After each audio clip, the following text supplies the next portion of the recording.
turbo dizel TDI, samo da je motor nemački i za malo para da se održava, nema da se kvari, žimiti.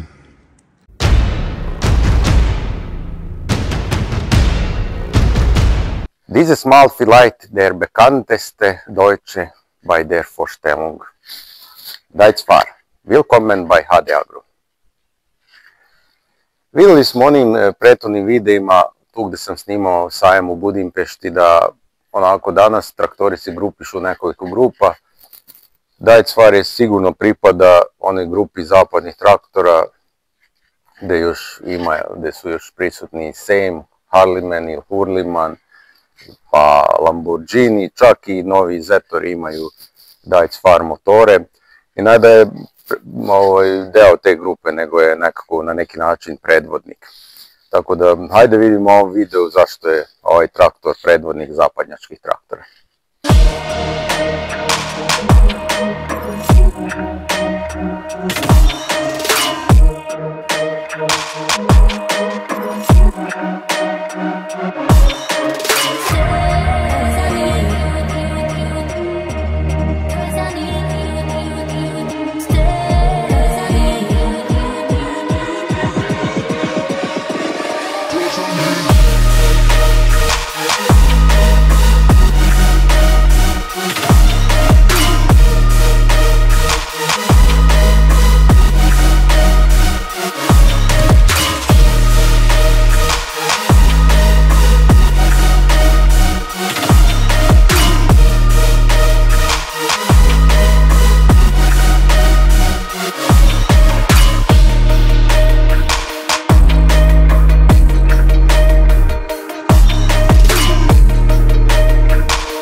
Ajmo onda neki osnovni podaci. Ajmo prvo sa dimenzijama. Dužina 3860 mm, širina 1799 mm i visina 1966 mm. Pneumatici, prednji R20 280/85, a zadnji R28 380/85. Ajde kad bi htjeli da upoređujemo, zadnji su otprilike kao na Rakovici 65, a prednji otprilike kao na MTZ-u 820. Malo po dimenzijama ovako kako stojim pored njega, malo podsjeća na voćarski traktor. Mislim, ovako po ukupnim dimenzijama, ali definitivno ne bi rekao da je samo voćarski, ratarski, naročito ovako za naše uslove, za manje i srednja gazdinstva, definitivno ratarski, ali verujem da može i kao voćarski da posluži. Još što se tiče podataka bi napomenuo i clearance, negde oko 35 cm je najniža tačka od zemlje. Težina je 3330 kg. Sama težina traktora, ukupna dozvoljena težina je 4800 kg. Rezervoar, moja bolna tačka, samo 70 litara, nažalost. Evo tu je sa strane rezervoar, kao što to već kod svih zapadnih traktora praktikuju. Nije problem tu što je sa strane, ali problem je što je samo 70. Tako da ovdje su mogli malo to više da stave, ali okej. Kako da kažem, ajde, može to da se oprosti. Ovo mi se dopada što su stavili baš dosta tegova, 40 kila i jedan teg, 6 komadi i ovaj na sredini je teži, tako da to je dobro. Kažem, dozvoljena težina je 4800, tako da može da nosi ovaj traktor sigurno negdje oko 1,5 tonu nazad da se zakači na hidrauliku. A još ovako neke karakteristike koje se mogu ovako vizualno uočiti. Ovi blatobrani Ovo mi je zanimljivo što može ovako da se pomera. Evo, to je dobro. Onda imate tu radnu kutiju, na dobro mjesto je stavljeno, ne može tako lako da se ošteti. Što se tiče nekog komfora, evo, radna svetla su gore, jedan par napred i ima i jedan par nazad. Spoljnu hidrauliku ima samo ovu kontrolu, samo ovu mehaničku ili ručnu. Retrovizori ok, nisu preveliki, ali su solidni. Tako da sve o svemu jedan skladan traktor, baš kao što se to očekuje od Nemaca da ga tako urade. Naravno, ono što sam već više puta napomenuo, 2025. je ok, ovo je iz 22. ali 25. je, mislim da je osnovna kultura da se auspuh stavi negdje sa strane, a ne tu negdje napred, pored haube, da nam smeta dok radimo, tako da je to ovdje ok.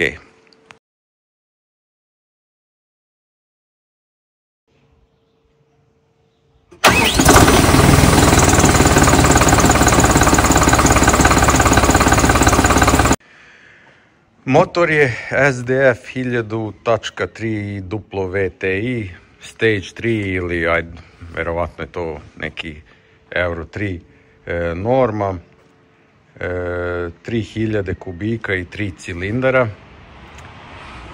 Mislim da već i što se tiče traktora i tu se navikavamo na to smanjenje zapremine, što već odavno rade na automobilima.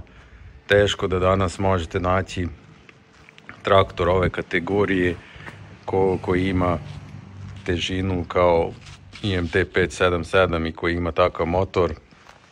Znači ide se na smanjenje, jedino tako mogu da obezbede ove euro norme, da jedino sa smanjenjem cilindera, sa smanjenjem broja cilindera, sa smanjenjem sagorevanja, tako da s tim bolje da se pomirimo. U svakom slučaju ovaj motor ima nekih 480 radnih sati, nema nikakvih problema i verovatno ni neće biti u skorijoj budućnosti nikakvih problema. Tako da za ovu kategoriju 72 konjske snage mislim da je ovo solidno.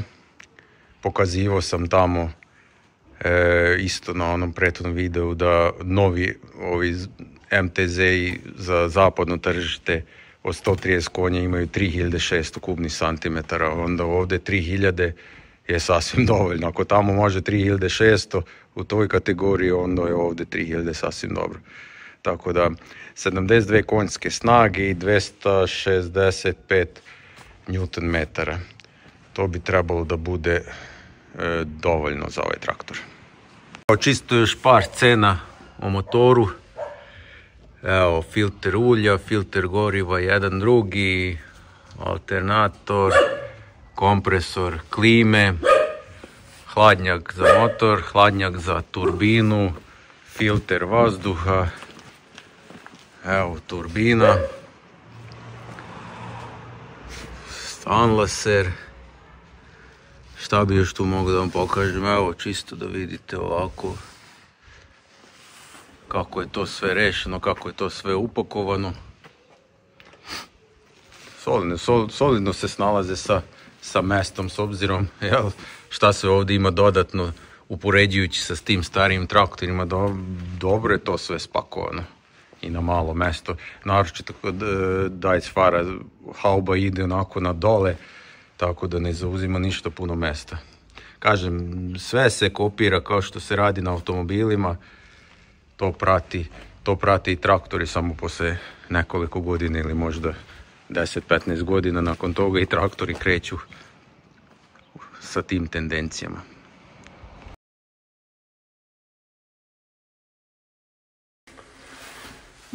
Menjač je, u stvari menjač, hvala Bogu, nije onako kao kod velikih zapadnih traktora.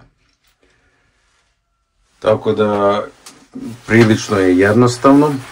Ima 30 brzina napred i 15 nazad. Ali evo, na glavnoj ručici imate 5 brzina. I pored te glavne ručice imate još reduktor koji ima 3 stepena ima zec, kornjaču i puž. Zanimljivo, ne znam koje životinje još može da se dodaje. I imate tu mehanički reverzer napred-nazad, tako da ukupno 30 brzina napred, 15 nazad. To će skroz jednostavno i to mi se apsolutno dopada. Evo i tabela sa brzinama, zavisno od u kom je stepenu prenosa. Evo imate gornje, ovaj prvi red su brojevi obrtaja, prva kolona je znači u kom je stepenu i evo vidite brzine u kom stepenu koja je brzina.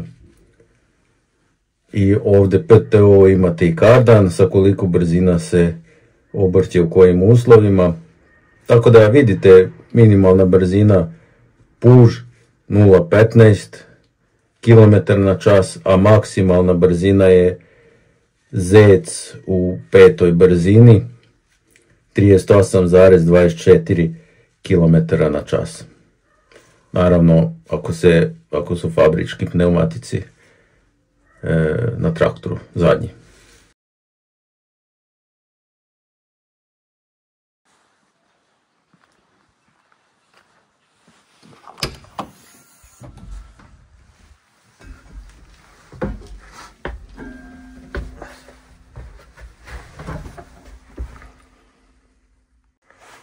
Evo me u kabini traktora Deutz-Fahr 4075E. Odmah da vam kažem, ono što mi se najviše dopada,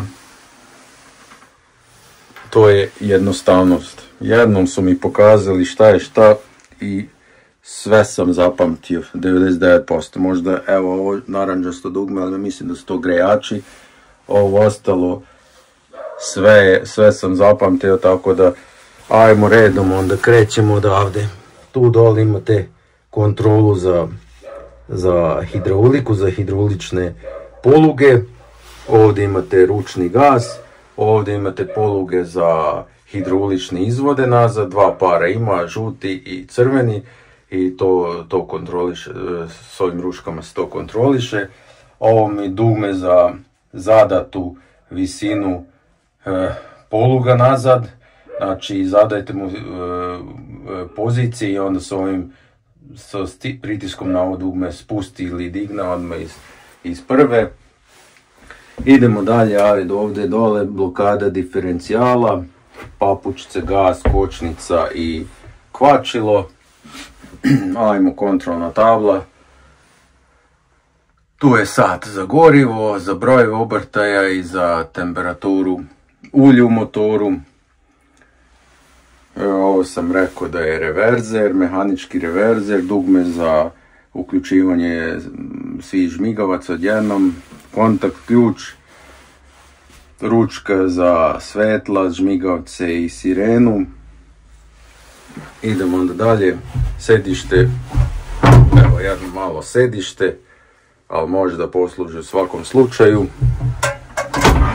Ajmo tu dole, sa lijeve strane ručka za ručnu kočnicu, ručka za kardan i ovdje imate ručku za brzinu kardana. Imate tri opcije, 750, 540 i da bude sinhronizovano sa kretanjem traktora. I onda imate tu još ručku za uključivanje i isključivanje pogona prednjih točkova. Tako da ja mislim da sam ovdje sve rekao i nema više ništa, znači skroz jednostavno.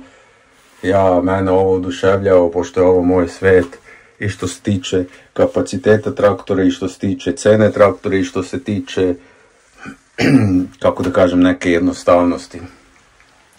Ajmo onda gore, tu imate radio, ovdje gore su vam osigurači i dugmadi za brisače, za radna svetla i za rotaciju. Imate tu i upaljač, evo ga kontrola za klimu i tu nazad imate zvučnike i kako se zove, za klimatizaciju, za vazduh. Tako da, evo imate ovu zavesu, to je dobro. Nazad možda bi mogu i nazad jedan brisač da bude, ali to sad nema. ali ok, može se oprostiti, tako da jako sam zadovoljan.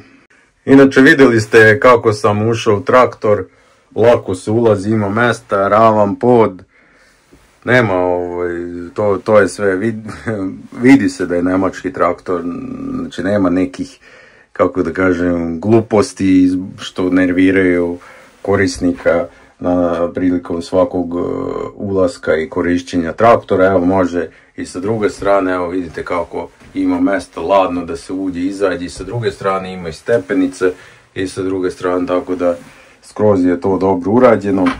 Sedište je mehaničko, ali ok, udobno je, mada ajde ako neko baš insistira na nekoj većoj udobnosti možda ugradi vazdušno sedište, tako da nema tu šta još u vezi komfort da kažem. Evo materijali koji su korišćeni, ovo je neki kao tekstil, šta je prevučeno tekstilom, to je solidno. Ova, ne znam, nije ono da ona tvrda plastika, mala je gumirana plastika, ulazi nokat unutra, tako da to je dobro. Evo, poslije 3 godine korišćenja, neki 450-480 radnih sati otprilike, vidite to kako izgleda, nije ništa dole otrcano. Prijatno je unutra, u svakom slučaju prijatno je unutra.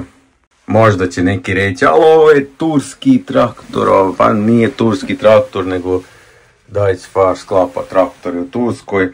Možda su negdje štedili, možda evo, kako se zove, ovdje su uštedili tapacirung, pa se vidi metal, ali to je i na nekim skupljim traktorima koji se proizvode, koji se sklapaju, ne proizvode, nego sklapaju u Turskoj. To apsolutno ne umanjuje, kako da kažem, priču, vrednost ovog traktora. Kažem, vidi se da je, kako da kažem, radna mašina, ali nema tu ništa da se čovjek nešto buni, što ovo ovako, što ovo onako. Ajde sad jednu kontrolu da uradimo što se tiče, kako se zove, neko komfor. Ajde vidimo kakva je buka u kabini.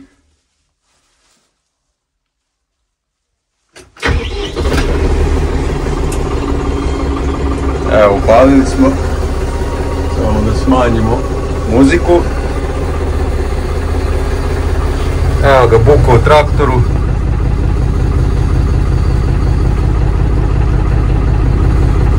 ...70 decibela na layeru, a sad malo da damo gasa da vidimo kolika je buka na 1500 obrtaja.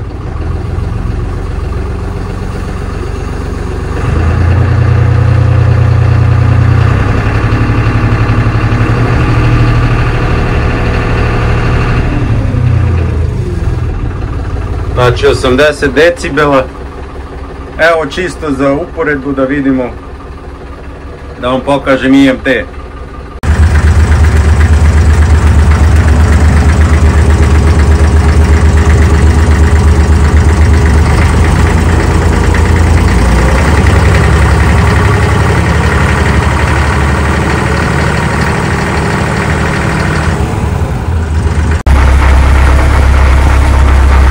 Evo ga Belarus 82.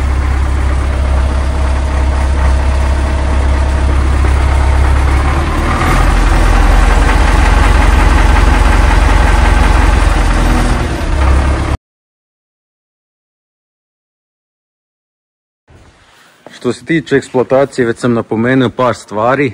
To su rezervoar od 70 litara i težinu koju može da digne, koju je preporučljivo da digne nazad, znači nekih do 1500 kg.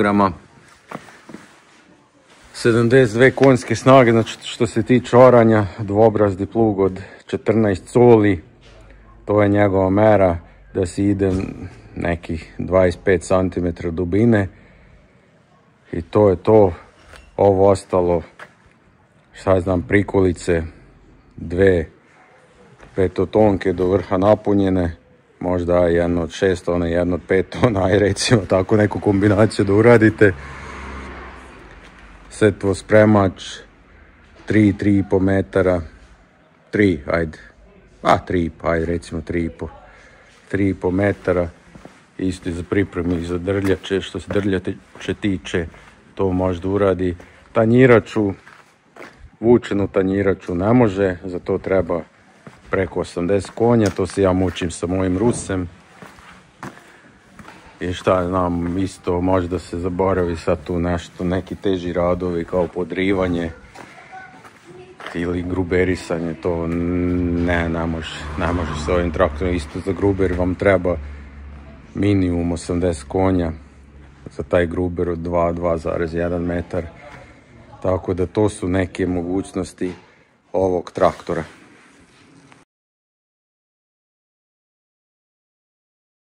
Što se tiče nekih cena, nemam baš puno podataka. Ovaj traktor je pre 3 godine koštao nešto preko 34.000 evra, što je ako i danas toliko košta, to je sasvim solidno. Ali ne znam današnju cenu, ne znam, vjerovatno je nešto više. Mali servis je radnje na njemu, negde između 200 i 250 evra, sve zavisi gdje i kako radite. Ali to je otprilike, računajte, toliko košta. A gume, to znate otprilike, 500 evra je zadnja guma, stvari, recimo, tako, 500 evra je, oko 500 evra košta zadnja guma, prednja guma recimo negdje između 250 i 300 evra. Tako da to su neke osnovne stvari koje sam uspio da skupim, ali vjerujem da ko se odluči za ovaj traktor da će se to malo detaljnije raspitati. Ali u svakom slučaju, s obzirom da je zapadnjački traktor, onako trudili su se da se malo približe ovim turskim traktorima kad su cene u pitanju. I što se tiče celokupnog traktora i što se tiče delova. I šta ovako da kažem kao završnu reč za ovaj traktor, definitivno kažem kad uporedim s ovim Armatrakom i ovim kineskim traktorima što sam vidio i tamo na sajmu u Budimpešti, osjeća se unutra kvalitet, naročito na onoj plastici i po nekoj ergonomiji osjeća se ipak da je ovo zapadnjački traktor. Međutim, isto također se osjeća da su pazili da ne bude jako skup traktor. Znači da se približi, vidjeli su vjerovatno rupu na tržištu što se tiče cene između, kako da kažem, one kategorije do 25-30 hiljada evra i one kategorije preko 50 hiljada evra. I onda su negde pozicionirali ovaj traktor. Meni, kako da kažem, ova kategorija 70 i nešto konja, to je onako, možda bi idealno bilo da ima 80 konja, 82-3 konjske snage, ali ok, verujem da i za ovaj traktor ima kupaca, da i ova konjska snaga ili snaga traktora odgovara mnogima, tako da